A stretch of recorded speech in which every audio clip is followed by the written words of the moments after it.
За бууг үргэцэн энэ асуудалтай холбоотойгоор хотын дарга тусгай хамгаалтай газрын газар олголтыг нь байгаль орчин уур амьсгалын өөрчлөлтийн яам отго нэрээр хийж ирсэн. За менежментийг хот авч явъя гэдэг гээд дийлээгүй хэмээн мэдэгдсэн байна. За тэгвэл байгаль орчин уур амьсгалын өөрчлөлтийн сайд тусгай хамгаалтай газар нутгийг Улаанбаатар хотод шилжүүлэх боломжгүй гэж мэдэгдлээ. Ан амьтад шорлогдож өгсөн асуудлууд гарлаа. Тэгэхээр энэ бол цэвэр байгаль орчны яам хууль зөрчиж олон жил хийсэн ажлын урхагтай үр дагавар. Одоо байгаль орчны яам энэ менежментийг хийдэг гэдгийг бид бүгд ярих ёстой. Хот авъя гэдэг айгүй олон жил болж байгаа. Байгаль орчин уур амьсгалын өөрчлөлтийн сайдын отоглох зорилтоор олгосон газар дээр Улаанбаатар хот өнөөдөр энэ барилгаж бүх шийдвэрийг нь зөвшөөрлийг нь гаргаж өгсөн.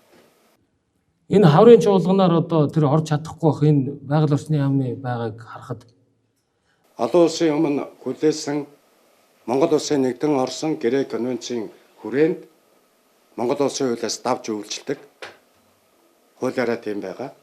Тэгэхээр энэ хүрээнд Богдхан уулын тусгай хамгаалтай газар нутгийг Улаанбаатар хотод шилжүүлж өгөх боломжгүй гэдгийг байгаль орчин уур амьсгалын өөрчлөлтийн сайдын энэхүү албыг эрхэлж байгаагийн илэрхийлж байна. За бидэнд ямар зүйл байгааг л энэ хойд цуслангийн бүс Улаанбаатар хот өөрөө олгосон. Тэгэхээр энэ хойд цуслангийн бүсэд хөрөнгө зардал гарахгүй хийгдэх ажлууд байна. Энэ юуг бол батлагдсан хэсэгчсэн төлөвлөгөөний дагуу хашаа хороонуудыг татуулах. Ийм байдлаар асуудалд хандаж байх нь буруу юм а гэдгийг нийслэлийн иргэдийн хурлын төлөөлөгч нар нийслэлийн засаг захиргаанд бас илэрхийлж байна. Өнгөрсөн 2018-аас 2025 онд буюу 7 жилийн хугацаанд 17 бууг үргэцсэн байна.